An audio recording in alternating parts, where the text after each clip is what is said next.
Welcome back. It's the Big Blue Banter New York Giants football podcast. I'm Dan Schneier, joined as always my co-host Nick Velato.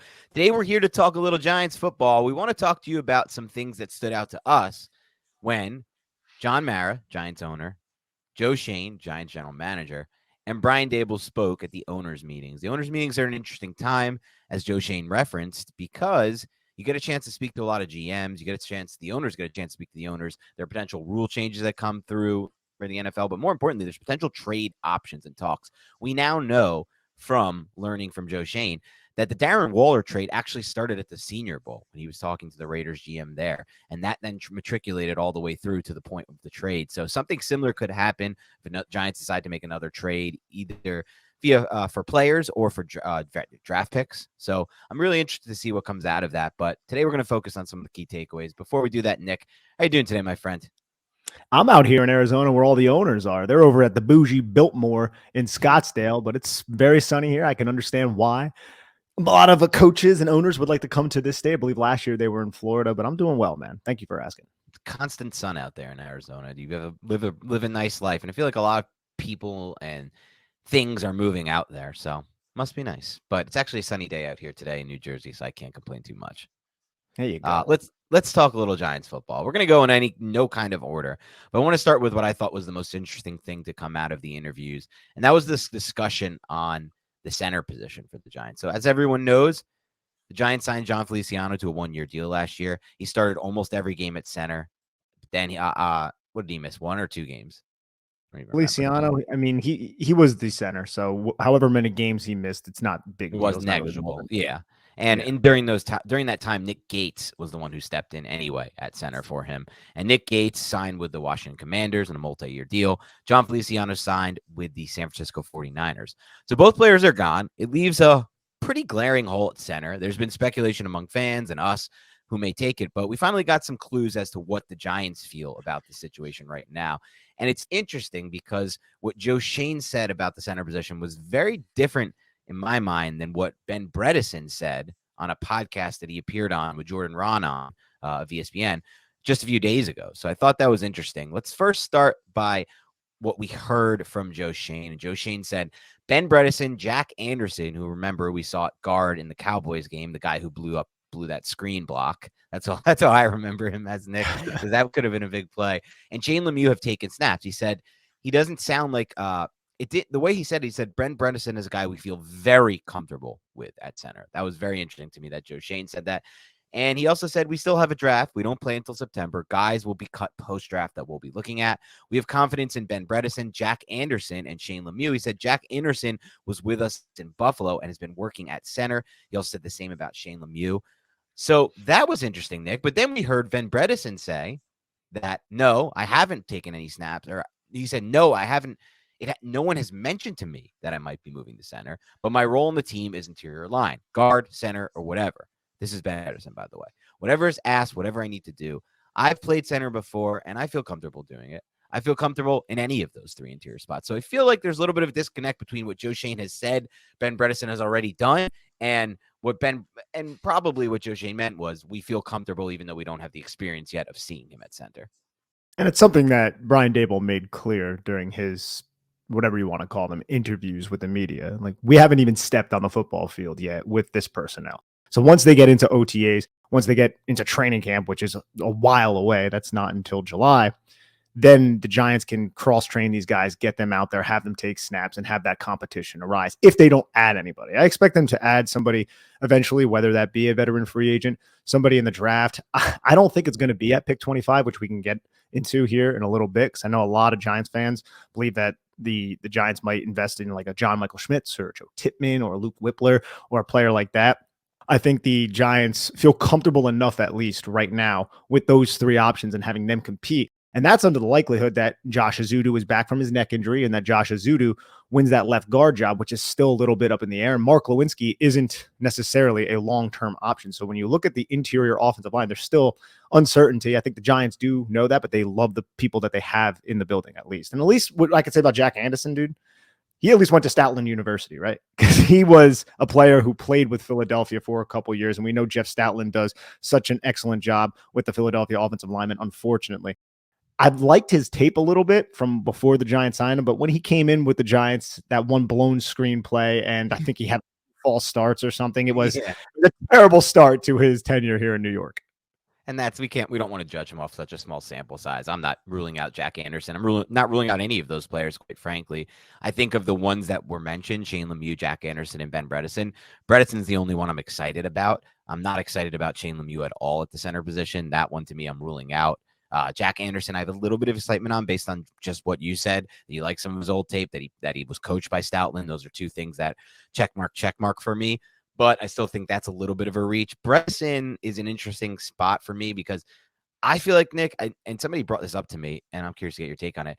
How many times have we really seen a 6'4" center make it in the NFL? Nick Gates is taller than that. He's like 6'5". I mean, like Joe Tippmann, he's 6'6". I wouldn't know if I would call Gates making it. I know he had that year with the Giants that gets, in my opinion, a little overrated by fans. It was a solid year, but like I'm saying, like make it as I guess it. Well, it depends what I'm asking, right? Like make it could be that Gates season, right before his injury. I guess that could be considered making it. And if the Giants are putting off adding to the center position with their first 3 picks, say they do that, can Ben Bredeson at least be that stopgap like Nick Gates was at the center's position? And I think hopefully he can. I can't sit here and say that I'm certain that he can because we haven't necessarily seen it. But I do like Ben Bredeson as a prospect. I liked him when he was back at Michigan. I felt like he had pretty solid tape last year, ended up getting injured. And I don't think they're done, right? I think one of the interesting things that Joe Schoen said is he mentioned the draft and he mentioned other ways that you can add veteran players, but also players who were just cut, who don't make the 53-man roster. Ideally, you don't want those players to start, but this front office at the end of training camp, they're going to go through like with a fine comb every roster, every player that was cut, and they all have evaluations on those players, and they're going to bring them onto this team. If there's any interior offensive linemen who don't make it, that's just another player who can compete. And I think players like John Feliciano, like I like John Feliciano, but they signed him to a 1-year deal for a reason, right? There's contingency plans here with Joe Schoen, and I trust this general manager, and I trust his ability to evaluate talent. So I'm kind of just trusting the process with the center position right now.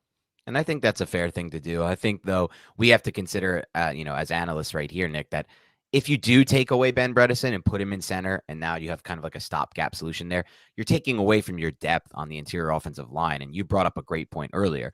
We're all penciling in Josh Azuto as the starting left guard. Well, the reality is he's coming off an injury that is probably a little bit more serious than people realize. And any neck area injury is not great. They said there's been lukewarm kind of takes from the Giants about him maybe being ready, but that's nothing confirmed right now. And also, it's not just like he came in there and was amazing, except for the times he was injured. He had his own issues in pass protection. I almost think like from a consistency standpoint, Ben Bredeson was a more consistent guard on a per snap basis than not Lemieux. I was thinking about Lemieux for a second. Than Zudu was last year. So some might even argue like the best course is if the Giants have Bredeson at left guard, they have a different player coming in and competing for center, and for at least for next year, Zudo continues to develop. And that's still an option too. Like I don't think the Giants are going to go center at 25, but they still could. Like I like John Michael Schmitz from Minnesota. I think I like him a little bit more than you do, maybe. And I'm sure you can tell me a lot about Joe Tippmann. I watched a decent amount of Joe Tippmann. I like Joe Tippmann too, and I think there's a lot of technical refinement that can still take place with a player like Tippmann. But you can't replace the fact that he's as fast as he is. He's as agile as he is. I think he was top 25 on Bruce Feldman's freak list heading into the 2022 season. Like he's a very good athlete. And that you're talking about, not JMS, right? Yeah. I'm talking about Joe Tippmann right now. And he has the mullet, so that's also excellent. And I think New York fans would love that if he's a good center.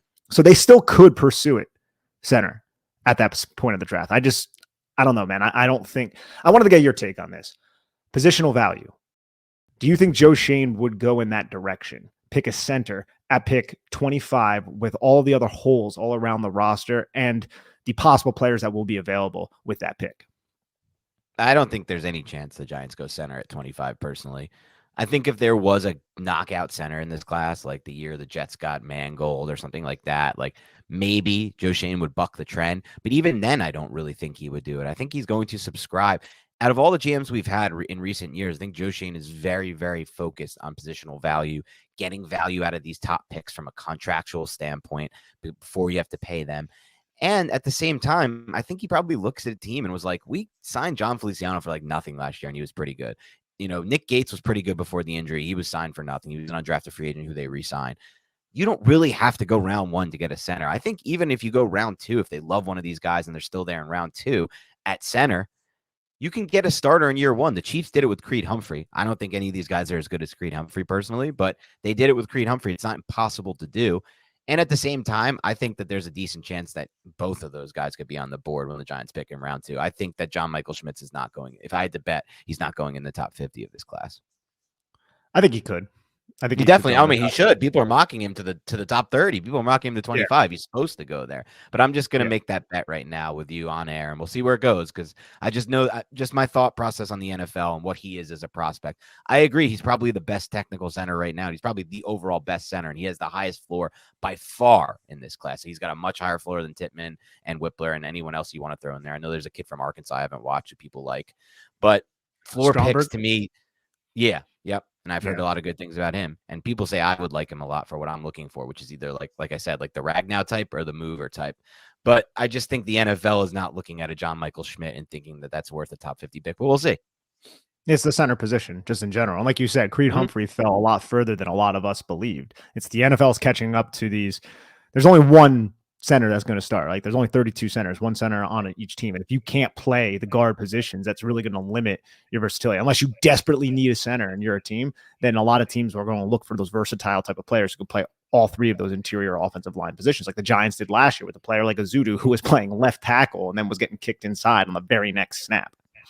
And I would even argue, Nick, just from a philosophical standpoint, if you're one of those teams that desperately needs a center, you're making a mistake by overinflating their draft, their draft capital and your investment in them because you desperately need this position. Especially because, like you said, there's only 32 starters. You're going to have a good chance to get someone who wriggles free from a post-June 1 cut or whatever it was, like Joe Schoen was talking about, a training camp cut, whatever it may be. Or like, they've done in the past, they convert Nick Gates to center, right? They can maybe convert somebody like Ben Bredeson to center too. And I also just think you got to look at the rest of the Giants roster. This is something else that Joe Schoen just alluded to a bunch of times when he was referencing Saquon, which we'll get into in a little bit. It's not just one player. You can't look at a player in a silo. This is a team. There are plenty of other holes on this team. So if we're talking about pick 25, Dan, with the corners in the class, I know we've made this point so many times on the podcast, but it's important. Some cornerback that they love is going to be available at pick 25. I don't think it's going to be Witherspoon. I don't think it's going to be Gonzalez, and I don't think it's going to be Banks. Like I'm just souring on that. I think Banks is going to go up the board and he'll be picked in the top 20 or something. And that's going to piss me off, but that's probably what's going to happen, which leaves the Giants with the Ringos of the world and the Joey Porters and players like that. And I'm not certain which one of those players the Giants will love for pick 25, but I know that they'll have their pickings at least if those three are off the board. So there could be like 5 or 6 corners that go in this draft class. And we know this system relies on really talented and competent quarterback play. And it's just, do the Giants feel like they have that on their roster right now? I'm not certain. Maybe they do, and I'm just wrong right now. I think wide receiver is still on the table as well. I think that you look at JSN, they look at Zay Flowers, taking these guys out to dinner, they're whining and dining them. I think that's still on the table as well. It's just, I don't know if center is going to slide into that conversation. And I'm not saying that's right or wrong, but I just have this feeling that it's going to be one of those more paramount positions rather than a center or a linebacker.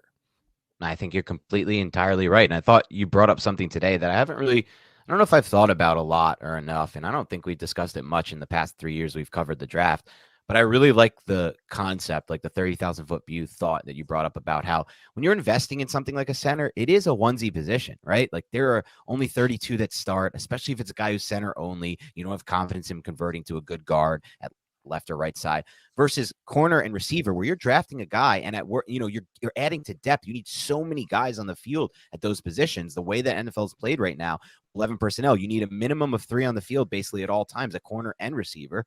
Maybe you can, not at all times, but 75% of the time. Then that doesn't even factor in injuries, right? If you have 3 and 3, you almost need almost all the time. You need 4 and 5 too there, because 1 through 3 is going to be injured at some point. That's just the nature of the NFL, especially for skill position players that are smaller and fat, and they're moving faster and are changing directions and they're leaping and coming down after a catch wrong way. Like, this is why, I think Joe Schoen is not going to invest in a center in the first round. And for me with center, it's like, now that you bring up the onesie positions, and I'm thinking about them now, and you can't even, what else are the onesie positions? I feel like it's just center and interior defensive line. Is there any others? I was just about to bring that up. It's specific with interior defensive line because guys like Lucas Van Ness can play edge, and there's certain, it really depends on your body type and your skill set. But linebacker doesn't really fall into this for me. specifically because a lot of these linebackers in this draft class, they're diverse in the sense that they can cover. They've played apex defender. They align over the slot. Like you look at a guy like Trenton Simpson, who I'm not advocating the Giants select Trenton Simpson at pick 25, but that's a sub package linebacker. What team ran more sub packages and quarter type of personnel than the Giants? There were no teams that ran more quarter than the Giants. Now, quarter would mean that there's no linebackers out on the field.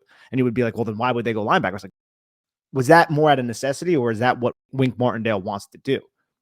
And I think that's a question. Now, he would be a perfect sub-package linebacker for nickel. Him and Bobby Okereke next to each other would be perfect in nickel personnel. I don't want the Giants to go Trenton Simpson at pick 25. I'm just saying that there are a lot of hybrid type of linebackers in this draft class that the Giants might prioritize for their sub-packages, for their nickel, really, package. Because who the hell is playing next to Bobby Okereke right now? I'm guessing it would be Darian Beavers. I don't know how they feel about Micah McFadden. So linebacker, I wouldn't group in there with center per se. I think center is really just that onesie, whereas linebacker, you can get a little bit creative with that.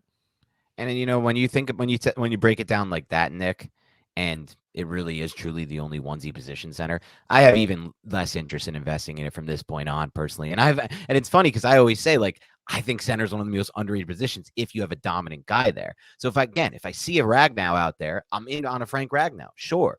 Like, I'm in on these types of guys, but I'm like all or nothing with it. It's kind of like tight end in fantasy. I want Travis Kelce. I think he gives you a massive advantage. But if not, I never invest in like the Irv Smiths and the guys who move up into like, you got to get this guy in round 5 and 6. Like, just take him. Like, those guys I think are always the most wasted picks in fantasy. I'm either going to take the Kelce or I'm going to bottom out there and try to find some value late. And that's kind of how I feel with center right now. I'm not very worried about it. I think some of the guys that they like, I don't, if you drafted John Michael Schmitz at 25, I'm not so sure he's making some kind of crazy impact for you in 2023. I think I would be okay with it. I really do. I wouldn't be upset about it, but it also depends on who's left on the board. It really depends on how they value John Michael Schmitz. I mean, from the tape that I saw, and maybe I got to watch a little bit more, I liked his game. I thought he had a lot of range. I didn't see many glaring weaknesses with John Michael Schmitz's game, which is something that I appreciate. Whereas Joe Tippmann, I think there are a little bit of some weaknesses. Whippler, I like Whippler. I think he's very technically sound. He's one of the best leverage players in the draft. But I'll say this about him: his anchor, which is a little bit problematic. There were a couple of plays where he just got put on ice skates. He's right in the back of CJ Stroud's lap. I don't really love that aspect of his game. I didn't see that all that often from John Michael Schmitz. So if it was John Michael Schmitz at 25, I wouldn't be upset, but I would also be like, well, I might have rather preferred these other players. But I'm going to trust Joe Schoen in this process. I just don't see him going in that direction. Yeah, agreed entirely. And I think when it comes to like evaluating offensive line play, Nick you're always going to have like the film analysis here, and I'm going to totally trust you on that. I think you see things in film that I'll never see, especially in the offensive line position. But what I'm doing here is I'm just trying to make a projection based on what I think they're going to, because their film against the Big Ten is going to be so different than their film against NFL defensive linemen. So I'm just making a projection. And with somebody like John Michael Schmitz, I think when he gets the NFL level and stops playing the Big Ten defensive line all day, it's going to be a different story for him. And I don't see him as a weapon in the run game at all. Like, I think he's going to be a very high floor center. I think he'll be a starter for 10 years, maybe 12 years. But it's like, what kind of starter is he going to be? Is he going to be somebody who impacts your team, or is he going to be just like a solid starter at a onesie position like center? And I think there's a lot of solid starters at center that you can find just at random spot. Feliciano was a solid starter at center last year. Nick Gates 2 years ago before the injury was a solid starter at center. He's a better prospect than those guys for sure, but I don't know. I just worry about how he translates to a different level of play. And I think that's completely fair. And this is somebody who's really only experienced at center, and he's going to be 24 years old as a rookie, which we saw last draft class. That was something that the Giants kind of strayed away from. That's something else we'll talk about here in a little bit. We should probably get back on course with these interviews. But one thing that Joe Schoen brought up at some point during his interview process with, I think it was a question asked by Charlotte Carroll of The Athletic, about how much more comfortable he is right now in terms of drafting players for specifically Wink Martindale's system, because he worked with Brian Daboll previously. So now he really knows the type of player, the type of prospect, the athletic build of players that Wink Martindale is going to desire. And one thing that I took away from that, and this is me probably really magnifying something that he said where it's probably unnecessary. It's like, does that mean at all, though, the Giants maybe aren't as high on certain players that they drafted last year because they didn't fit as well as they hoped, you know? And again, this is me looking way too far into it, Dan. But it made me look at a Dane Belton and it made me look at a Micah McFadden. The only reason I'm thinking that is because they were both benched at certain parts of the season. That's not necessarily a good thing for their longevity. It doesn't mean that the Giants are completely out on them, but it also might suggest with that comment that maybe Joe Schoen would have went in a different direction now that he really understands what Wink Martindale is looking for. I think that's definitely worth speculating on, to be completely honest. I don't think you're taking it too far or, going out on a limb there. The exact quote was, "This year I have a much better feel defensively, specifically defensively for what Wink wants. I never worked with him in the past, so I didn't know. I had worked with Brian Daboll, so I knew exactly what he was looking for. Now I know what he wants in his defense and how he's going to utilize his personnel." So I think you're onto something there potentially, but at the very least, I think it could also mean, I don't want to say at the very least, I think another kind of offshoot of this could be that it could mean that we could be in for a lot more of a defensive heavy draft. Last year, basically with all the premium assets, besides Kayvon Thibodeau, which was an easy slam dunk pick that doesn't, it's not hard to do at number 5 overall. All the premium assets went to offense. Evan Neal, Wan'Dale Robinson. I mean, you could talk about Cordell and Josh Azudu. Cordell Flott was probably the one, but I don't even consider a late 3 like a premium asset, really, to me. Like, once you get out of the top 50, to me, you're really starting to stretch it thin in the draft, and you're starting to look at all sorts of potential busts across the years for all teams, not just the Giants. So I could mean that we could be looking at corner at 25, right? Like premium assets to the defense finally, because he knows what he wants. But I also wonder, like, I don't know if it's going to change. I'm curious to get your take on this. He says, "I have a much better feel specifically defensively for what Wink wants." Like I said, how he's going to utilize his personnel. To me, this almost only applies really to the safety and linebacker positions. Like, I feel like the corner spot, he knew what Wink wanted anyway, and I don't think much changed from watching the film or anything. And the defensive line is a very similar situation. I feel like almost for off-ball linebacker and more specifically safety, I think is where this could come into play. Or edge. And that's no knock on Yeah. Kayvon Thibodeau whatsoever. But now maybe Joe Schoen is a little bit more comfortable with what the Giants will be looking for at edge beyond a top 5 talent like a Kayvon Thibodeau. I just think he's more comfortable just where he is. And another thing we brought up on previous podcasts too, Dan, that's relevant to this conversation is Joe Schoen has his front office in place. He's not working with a bunch of Giants scouts that he's about to fire and a bunch of guys who are desperately trying to retain their jobs and their roles with a new general manager in place. Yeah, Joe Schoen, he scouted with the Buffalo Bills throughout the 2021 season, and that's all well and good. But now he was scouting with his staff the 2022 draft class with the New York Giants in mind, whereas before he was scouting under Brandon Beane with the Buffalo Bills. And I think that's also something that's important. Yeah, 100%. Now and I think that process will also continue to evolve, right? Like, we're going to see different people come in through the door through these next few years, and they're really going to revamp that whole process and the scouts and everything like that. Let's talk a little bit about the Leonard Williams comments that he made. He said, I've had no conversations with Leonard Williams about a pay cut.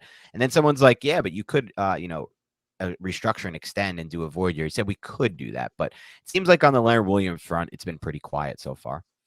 I think that's going to be a difficult situation. And he mentioned this too, like, he has no leverage. What leverage do you have against Leonard Williams right now? Well, we're going to cut you? No, you don't want to cut one of your best players. And even if they take a huge dead cap hit. And they take a huge dead cap hit. And Leonard Williams would get signed in a day if he wanted to, because he's that talented. So why would you do that? I just don't see the leverage that the Giants have in this Leonard Williams situation.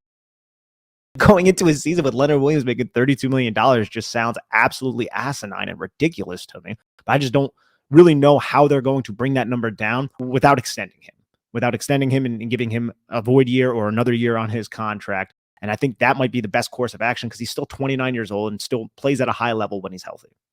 Yeah, it's a great course of action on the surface. The issue with it is, and I go back and forth on this because I was originally like, I'm good with extending him, right? He's 28 years old. The only reason he kind of dropped off last year, in my opinion, was the injury. And that was kind of a very fluky injury. Before that, he had never missed a single game in his career, Leonard Williams. But then I go back and forth to the other side, and I'm like, if we're going to do that and we're going to push more cap into future years and extend him, that means at some point the Giants are allocating like $55 million to 2 defensive tackles. That seems like such a tough formula to win with long-term in the NFL when you're also allocating $40 million to your quarterback. You're now talking about like almost $100 million, like almost 40 to 45% of your cap to 2 defensive tackles and a quarterback. That's a tough spot. It's a very tough spot. And it's just more residue from the last regime kind of pouring on to Joe Schoen. And Joe Schoen can't really get away from it. And we're not here just to knock that. That's a reality. But I don't know how he's going to handle that situation. And I think it could get messy because, again, I just don't see why Leonard Williams would budge. I know he made that comment at the end of the season, which I felt like was really Odd. strange of him to Yeah. do. To be like, yeah, I'll take a pay cut. It's like, why would you say that? Like, who's saying that? This is a business. Everybody knows it's a business. And if there's anyone who is feeling the fact that it's a business, it would be Saquon Barkley right now. Yeah, and back on real quick on Leonard Williams, it's like even though he said that, and everyone's like, "Oh, this might be good for the Giants," like, all right, well, he can say what he wants, but still, the agent is the one who talks. So it's like the agent didn't say that. The agent's just like, forget what you just heard. I'm not doing that. And like, I think ultimately, like the course of action Giants will choose, if I'm going to guess, is just they're going to ride it out. He's going to play out that $33 million, $32 million cap hit this year. I think it's like the third highest paid non-quarterback. And they're just going to ride it out. So then next year they can be in a position where if they need to cut him, they can either cut him and I think next year the dead cap is much lower. I know it's much lower. I don't know the exact number, but at that point, then they start to have the leverage again. They're like, all right, you want to stay with the Giants. Now you take a pay cut because now the dead cap is, the dead cap hit is much, much smaller. So we have more of the leverage right now. The Giants don't have leverage, like you said. Let's talk a little bit about that. Yeah. Sorry. Go ahead. Next year it's only 5.9 million, whereas this year it would be 20 million in dead cap. So that's a big difference. What's the cap hit for next year? Yes, for the dead money. The cap hit. What's his cap hit for next year? The number 5.9. It's the same number with the dead money, so it's so much more tolerable. Yeah, it's that big of a drop off. It's 32 to 5.9. Wow. Yeah. I almost think I guess you have to give a. Man, I really like that. I take it back then. I think they will. I don't know. I almost feel like a 1-year extension to that contract with a void year. You can kind of spread that cap hit out, and then you still are getting to the point where you're paying 2 defensive tackles absurd amounts of money, but you then eventually, I guess, get out of the Leonard one. You only are doing it for maybe like a year or two. It's interesting. It's tricky because I was getting to my next thing. They're active and ongoing contract negotiations right now with Dexter Lawrence. Joe Schoen said they spoke with his agent last on Friday. They're in ongoing contract talks, and we're seeing if we can get something done. So there's a focus there to potentially get this Dexter Lawrence contract redone before this year. What would that contract look like? I'm imagining it's going to be a little bit north of what Javon Hargrave just made from the 49ers, which was 4-year, $84 million. I think it'll reach the $100 million mark or close to it. I just think Hargrave's a much older player, and that's going to make a big difference in what the cost is to acquire a guy like that versus a Dexter Lawrence.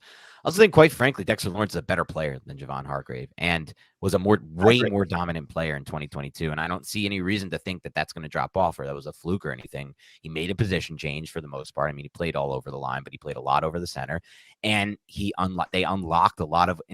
It's not just they unlocked it. I mean, he unlocked it himself with the hand usage as you went over a bunch during the season. That changed who he was fundamentally as a player. Those two things changed everything about him right now. And I just think at his age, as one of the best, if not, in my opinion, he's going to probably be the best defensive tackle in the NFL pretty soon. It's him or Chris Jones once Aaron Donald retires. I think Donald will probably do one more year in the NFL. So, you're talking about, okay, we're resigning the best defensive tackle in the NFL, probably closing in on 100 mil, I would think. So we're talking about maybe a 4-year, 25, something like that. Yeah. Yep. 25 a piece. I think it will end up being or damn close. So, and I don't even care. I'm willing to pay that. My bigger question is, do I want to pay that plus a Leonard Williams? And then that's the bigger deal here. But as far as just paying Dexter Lawrence, it's like with Dexter Lawrence and Andrew Thomas, Nick, I don't care what they ask for. I don't care what those contracts finalize as. It doesn't matter to me. We're going to be arguing over a few million here, a few million there. Whatever, get these guys locked up. The Giants have done such a poor job of re-signing their actual great players that have come through. And quite frankly, a lot of that has to do with they haven't drafted very well. No, they have not. I think Joe Schoen is fully aware of that. I think Xavier McKinney falls into this conversation as well. And just as a side note, before we get into Saquon Barkley, John Mara spoke on Xavier McKinney's behalf, and he said, look, I don't hold anything against him at all. He's got great leadership potential. He was very contrite and sorry and a little bit embarrassed in my office when he told me what happened. It was an accident. Accidents happen. We want him to be a part of that future. But Xavier McKinney's not resetting the market at safety. That's the difference. Whereas Andrew Thomas will likely reset the market at tackle. And Dexter Lawrence, other than Aaron Donald, will likely reset the market.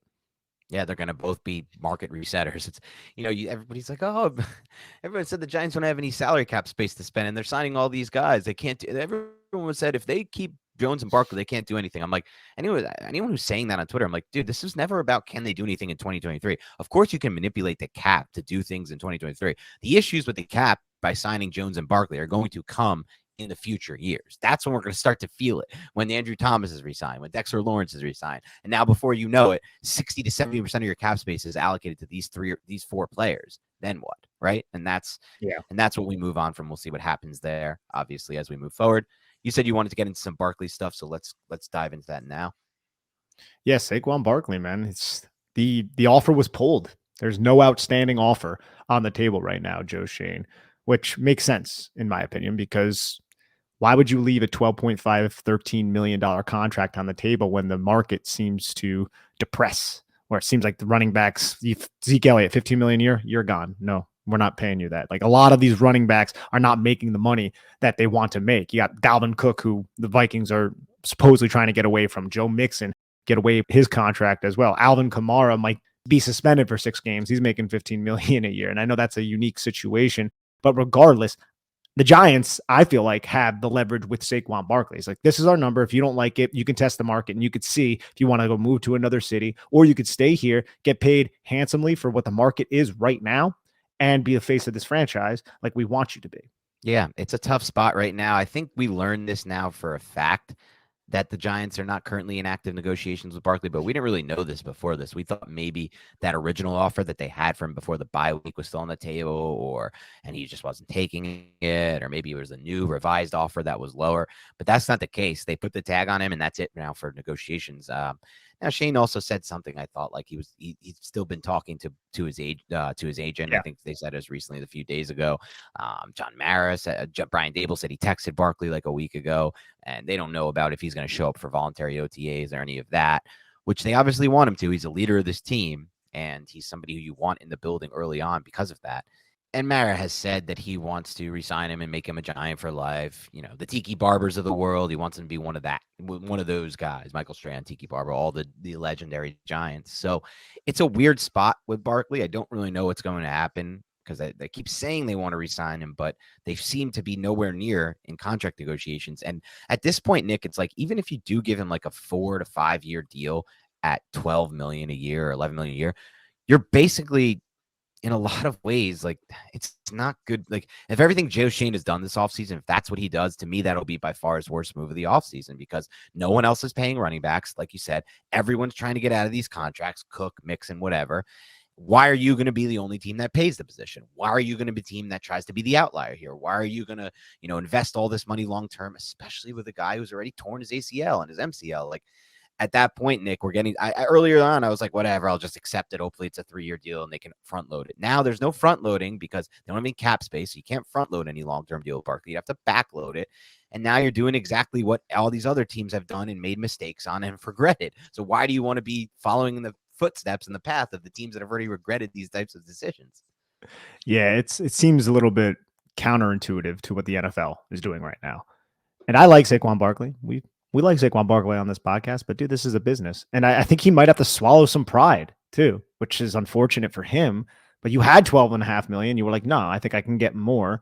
The offense runs through me, but then it didn't run through you towards the latter half of the year. I don't want to say you slipped up, but you weren't as big of a part of the game plan in terms of carries and things of that nature. And a lot of those wins down the stretch. And now the Giants I don't really want to give you 12.5. That's what at least it seems like.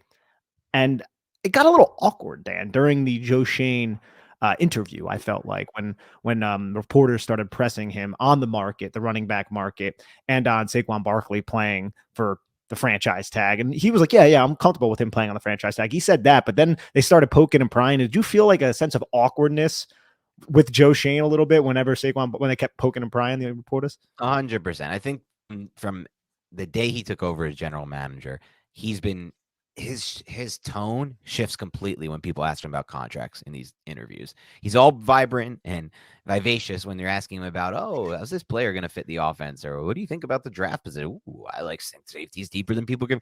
He'll give you information. He'll give you nuggets. He's much better than Gettleman. The minute you ask him about contract stuff, he's like, he just goes into that awkward shell because and that's great because I'm happy he has that defense mechanism, like natural defense mechanism, because you don't want to give an ounce of information away if you're in current contract negotiations, not an ounce. Yeah, he goes from verbose to terse very quickly whenever contracts get brought up, and I'm here for it as well.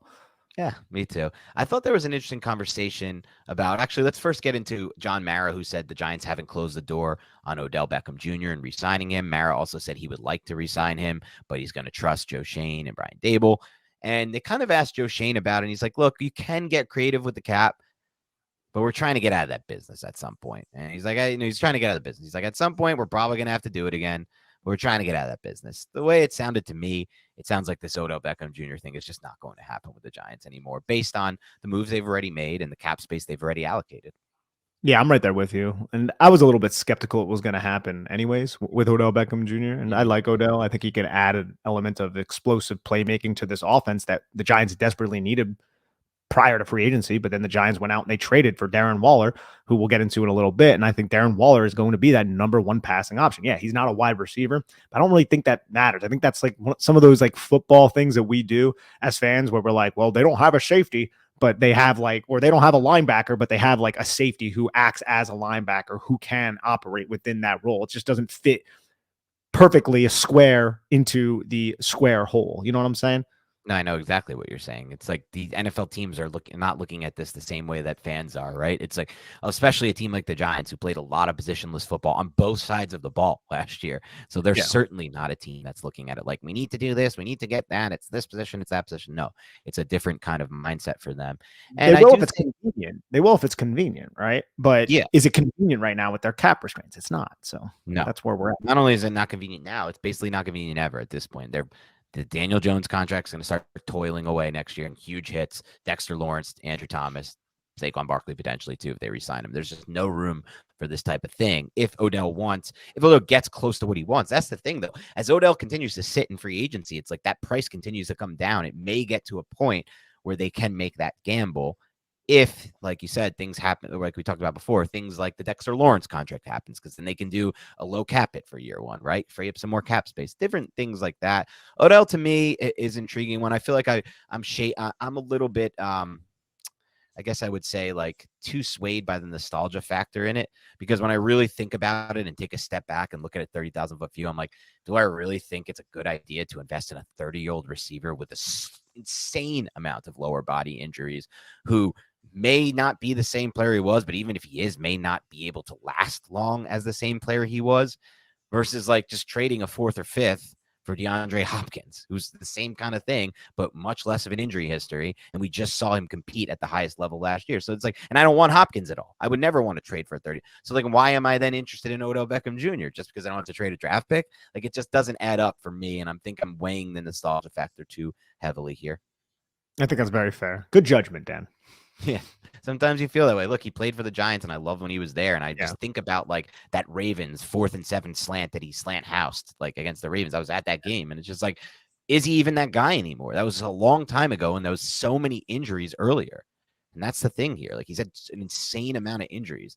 And that, speaking of injuries, let's talk a little bit about injuries, because it was an interesting conversation on Darren Waller's injury history, quote unquote, which I think is insanely overstated and overblown. He's never had a major surgery, never had a major injury, just some soft tissue injuries. And Joe Schoen said our training staff was the Ed Block training staff of the year, which, first of all, I didn't even know about that award. I never heard of it. I also don't know how the Giants staff ever deserves an award for training staff of the year, but he had some stats to back up his assertion. He said our soft tissue injuries were down 200%. And you know what? I thought about it when he said that, and I was like, you're right. Like, the Giants didn't have a lot of stupid soft tissue injuries last year. They had a ton of annoying ACLs, like tears that were done for the year. Crazy amount of ACL tears. Those are season enders, but soft tissue wasn't really a huge problem for us there. Well, I don't remember too many like annoying, nagging hamstring injuries for this team. And he said, look, he says, with the soft tissue stuff, I have a ton of confidence. Our staff feels incredibly comfortable to get him on the field and keep him on the field. And that's what was bothering Darren Waller. It was the soft tissue injuries. It wasn't a tear here, a tear there, a sprain here, a sprain there. It's just soft tissue stuff. So I was intrigued by that. He also discussed how you look at the practice habits of the former teams that these players come from, and you can assess the practice habits and see if you can mitigate injury risk by giving less reps and things of that nature. Like going that far in depth, it's beyond just the training staff in terms of strength and conditioning from the sense that we would think of it, but it's also managing the player's reps. I think another thing that helps the Giants is that they traded Kadarius Toney pretty early on in the season, who was just a walking hamstring injury. That brought it down by about 50%. Him not being on the team, if we're going to be honest here. I think our hope, knocking on wood, that continues this year, because I don't know, it's been decades thinking about the New York Giants and their soft tissue injuries, but you got to do something also. And I feel like this is a little bit more freakish, the ACL injuries, because they suffered, seems like more than a lot of other teams. And I don't have stats to back that up, but it was pretty bad last season. Just felt that way. And I mean, then it goes into what Joe Schoen also said about injuries. And he was basically speaking Dan Schneider talk. You know me, I think the idea of injuries, A, being predictable, are bullshit, and B, being injury prone players are not always bullshit. Like, there are guys who have rack up the same injury over and over to the same area of the body. That'll give you injury prone. But like everyone last year, remember the whole thing in fantasy football was like, you can't take Christian McCaffrey in the top 3. He's a guaranteed to get injured. He'll be injured by week 4. I think Established to Run did a really funny social video on this where it was just comments about like all the people saying this is the dumbest pick ever. And what do you know? Christian McCaffrey plays every game last season. So as Joe Schoen said it best, he said, when I got the job, Daniel Jones and Saquon Barkley had missed a lot of games. They didn't miss many games last year. Richie James had missed an entire season before and then played the whole year for us. He said Leonard Williams had never missed a game his entire career and then played hurt all year. All this to prove the point. Injuries are not predictable. You can't just sit here and say guys are injury prone. It's a stupid thing to say for the most part, in my opinion. For the most part, yes. I think a guy like Kadarius Toney is a little bit of an exception to that. Yeah, you're right. And to an extent, Odell Beckham racking up all those lower body injuries probably qualifies him as well in that regard. All right, let's talk a little bit about a little off-topic thing, but I thought was interesting. I kind of loved John Mara just going to war with these greedy ass NFL owners and whoever else is making these decisions about not wanting to flex games to Thursday Night Football. I completely agree with everything he said. It's so entirely unfair to the fans. Let's say you're going to the Giants Raiders and it's supposed to be a Sunday game, and then you're flying out to Vegas, and then it gets changed from Sunday to Thursday a week before. Now you have your whole plan is screwed. You have a flight that you're supposed to be landing on Friday or Thursday night. What are you going to do now? You have to change your flight. Airlines aren't cool with that. You have to pay a shit ton of money to change your flight. Oh, you got to change your hotel. And I've said a lot of curses so far on this podcast, so I apologize. I feel like I've said 3. I've limited myself to like 0 after all the people who have told us not to curse. But it's annoying. Like, if you're gonna ruin somebody's plans entirely to make a little bit more money from a TV deal. So I was really happy with what he said about that. And he also talked about the turf the Giants are changing to, which I don't really know too much about turf, but it's supposed to be better. Yeah, it's supposed to be better. So I like the fact that he's at least taking the precaution to switch the turf to hopefully prevent injuries and those ACL injuries and those MCL injuries that we were talking about. Right there with you in terms of him fighting back against the fact that Thursday Night Football had some of the most horrendous games down the stretch. And you know what? It's probably going to be late in the year, Thursday night, and I'm going to be complaining about some just absolutely nonsense game. But I do think this is the right move, because that's just unfair to the fans, and it's unfair to the players too. True. Exactly. That's a great point too, because a lot of the times in the past, they would schedule a Thursday night game and then follow it with the team having another Thursday, or a Thursday into a Monday or something like that to give them extra rest.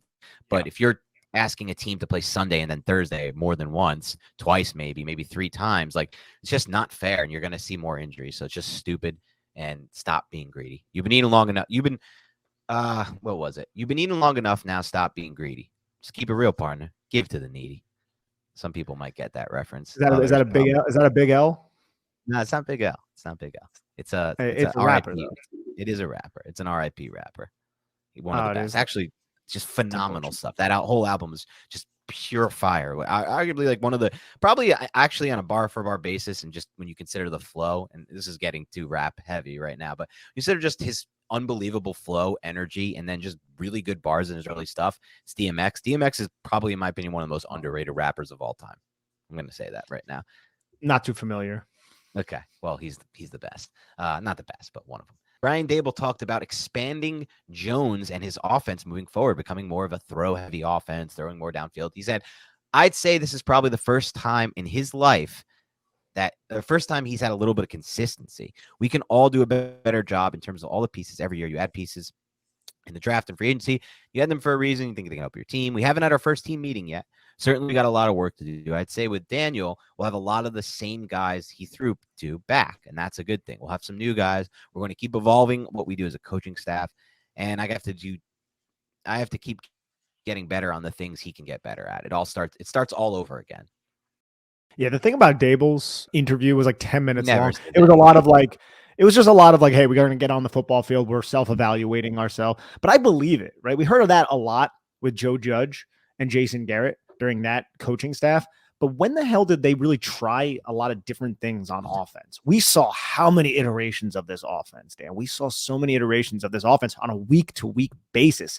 We saw Jason Garrett trot the same offense out 2 years in a row, and it was absolutely abysmal. So I really trust when when Brian Daboll says those kinds of things. He also always brings up the guys in the analytics department and the other guys behind the scenes like Cade Knox and Ty Siam. Is that how you say it? Siam? I'm not really 100% certain. Yeah, I think. Siam.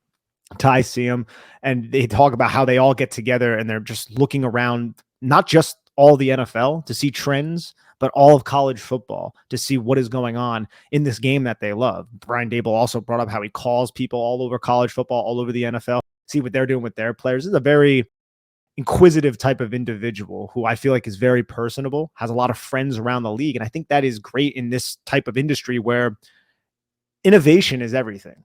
I haven't felt this way about a Giants coaching staff in so long, where I'm like, hey, if something isn't working, they ain't going to try to just plug square pegs into round holes. They're going to try to innovate and they're going to figure it out. We saw that last year with Mike Kafka, and we even saw it to a certain extent with Wink Martindale, albeit their inability to stop power gap was an issue all year that I felt like scheme couldn't even fix. Because if you start overcompensating to stop those edge runs, you're going to get burnt up the sideline on the opposite side of the field. Like, it's just, that's a little bit more difficult.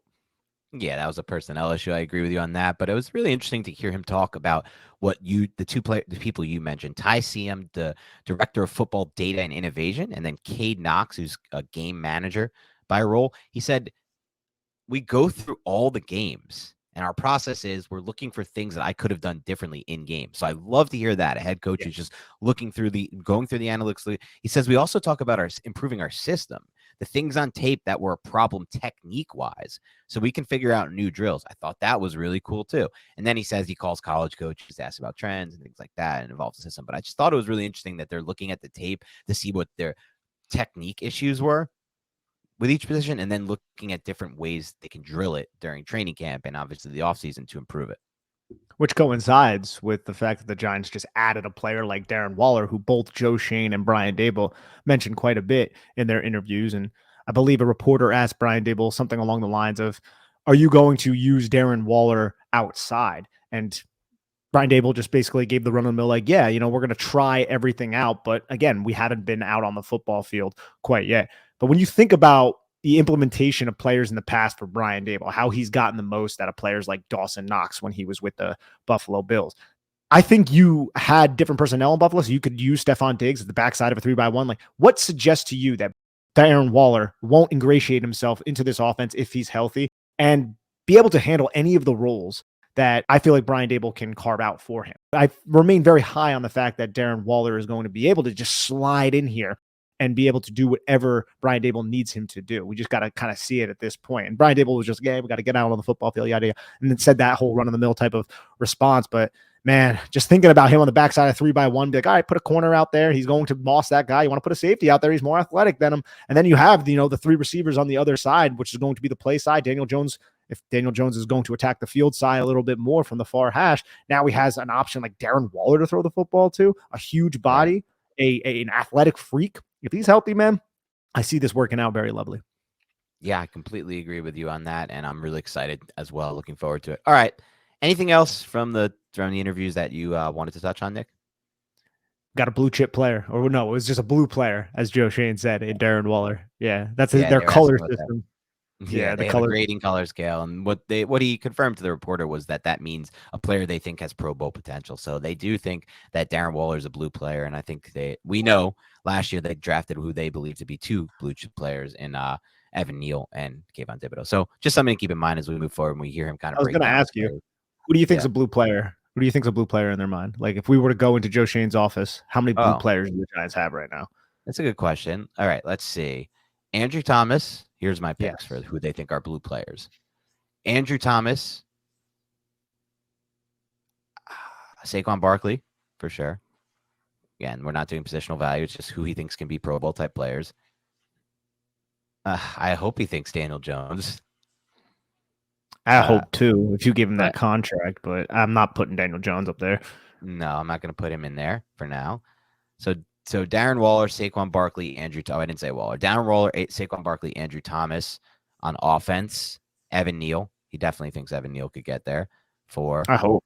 Yeah, no, he wouldn't draft him at 7 overall if he didn't. I don't think. Let's see. He might not have thought there was any blue chip talent though at that point. That's possible. That's possible. Yeah. I think he would have traded down if he felt that way. I'm not sure, but I think he would have done that. I don't think he was drafting by position there, but maybe. Dexter Lawrence. Yes. Leonard Williams. That's 6. Kayvon Thibodeau, 7. I don't know if he feels that way about Adoree or about Xavier. I think for sure those. I think for sure those 7, maybe 8 was Xavier. I think Xavier too. So I think that's 8. Those are my 8, at least, that I have in my mind. And I'm wondering if he has contingencies where it's like light blue for guys like Evan Neal, who, I'm a little bit more hesitant on it now, but I think he can get there. So who knows? I'm still pretty high on Neal. Just more on just, I guess it's somewhat of a hopeful thing, but he's, as we'll talk about as we get to like bold predictions, breakouts, stuff like that, as we get closer to the season. To me, there's no player that makes a bigger difference in the Giants winning games this year than Evan Neal. That's crazy, but that's how strongly I feel about like him evolving into a player we thought he could be pre-draft. If it snaps and he becomes that this year, everything changes to me for the Giants' outlook. Everything. If they have 2 locked-in tackles.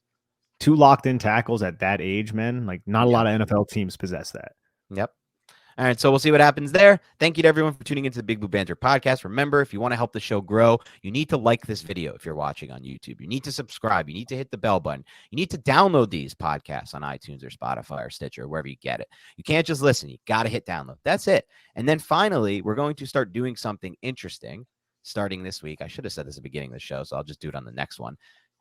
If you start leaving us a rating and review on iTunes, it has to be 5-star though. That's my criteria. I don't care what anyone says about that. If you leave us a 5-star rating review on iTunes and you post your mock draft, you guys, I know a lot of you like doing the mock draft simulators. We will grade your mock drafts. We'll start grading mock drafts, breaking them down, grading them at the end of every show. So great idea by Nick, I think. We'll see if it plays out as great as I think it will. And that'll start to be fun. We'll start to grade your drafts and we'll give you A's, A minuses. You know me, I don't do A, B, C, D. I need a decimal or I need a minus or a plus sign behind those grades. I need specific grades and number systems. So we'll get into all that as we get closer to the draft. It's almost April. I'm excited. So have a great rest of your week and we'll talk to you soon.